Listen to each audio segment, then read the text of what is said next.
Oh my gosh. There's nothing like growing up in Forest Lawn. You have the entire world outside your doorstep. You got neighbors from all across the world coming here to make something of their lives, coming here to build the city. And I feel like so lucky having grown up here in East Calgary. And that's probably one of the biggest ways I feel so lucky having grown up here in East Calgary, and it's probably one of the biggest reasons that I want to spend the final hours before the polls close. So, how are you wrapping your head around what is about to happen tonight, Jeromy? I mean, tomorrow is going to be a new day. You have laid out your 100-day plan, but there's one winner, just one. Hopefully, you're thinking it's yourself, but how do you wrap your head around this day, this moment? Well, there's almost 2 million winners as Calgarians, right? Those are the folks who are deciding the election. And we hear a lot about the candidates. We talk about the vision of the mayor, the various folks who are running. But at the end of the day, we got to remember it's about Calgarians. It's about the kind of future they want for our city. And on election day like this, it's exciting to me. Like it's exciting for obvious reasons. Kind of want some certainty to know what happens next.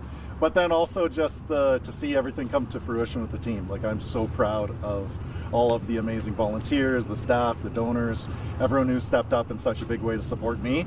And not just our campaign too, because we see all of these other candidates all at these various debates all across the city, and they have lives too. They have volunteers and they have incredible teams. And just hats off to every single Calgarian who's out there engaging in the process, whether it's through supporting our campaign, whether it's voting, and whether it's being engaged with other campaigns. It really means a lot. How does it compare to 4 years ago? This day, day of? Well, it is so amazing this time around to actually have a campaign, because running in 2021 during COVID, we barely had any forums, we barely had any debates or even chances to get out and speak to Calgarians. Obviously, we had Zoom calls from our basements and social distancing stuff out in parks, but it just wasn't the same. And I think by election day today, I think we've gone through something like 25 different mayoral forums or panels, let alone the maybe 15, 20 events per day that most of us are doing over the past 2 months. So it's been amazing getting out to see people every single corner of the city, whether they're small business owners like here at the DQ, or even just everyday folks hosting us in their backyard or living rooms. It's really meant a lot to me personally.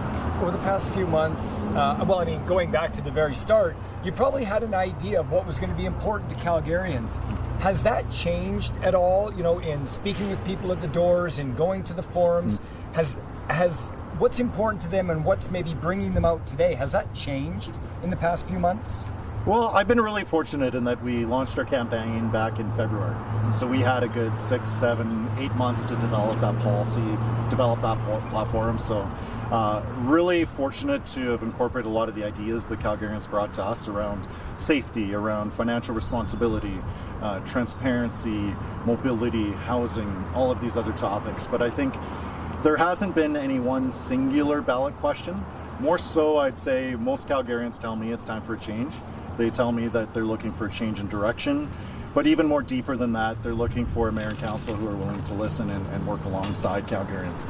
I think left or right, or regardless of your sort of political persuasion, there is a frustration with the direction of City Hall.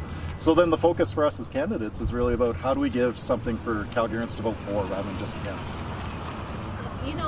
I know that you've answered this question as the campaign has gone on, but your critics have said since you left council, since 2021 and coming back, that your policies have changed, or where do you lie? And you've kind of openly said that things have changed a little bit. So what would be, I guess, for people who might say, well, I don't know exactly where he sits from the Farkas maybe I knew in previous council to who this potential mayor might be, what would you say? Well, the issues are so different today than compared to 10 years ago, right? And the city changes, the challenges we're facing changes. The through line for me has always been around financial responsibility, around transparency, representing my constituents. And what we've been lacking from this mayor and council is the ability to listen and include the input of Calgarians. So I'm committed to listening to Calgarians to ensure that their ideas are reflected in our platform. And I don't agree with every single vote I may have made over the past 10 years, but I do stand by my record. I've fought hard for my constituents when I was a city councillor, worked very hard for the nonprofit sector as a board director and as a CEO. So very thrilled and grateful for the opportunities that Calgarians have given me, and also very grateful with great humility grateful for the opportunity that they've given me to stand again for mayor. And so, how do you feel today? Are you hopeful? Well, I'm so hopeful for our city, right? This elections matter. It's not about any one person. It's about the direction of the city. And look, our next mayor is going to be here to welcome the 2 millionth Calgarian. This is not just a new neighbor. It's going to be a new story, right? So when I think about my own family's experience, my dad coming here as a refugee and immigrant, me growing up right here in East Calgary, that's exciting to me. How do we continue to be a welcoming city? How do we be safe? How do we be affordable? And that's really what we've tried to focus on through this campaign, is identifying that growth challenge, this idea of 2 million people. It's a big number.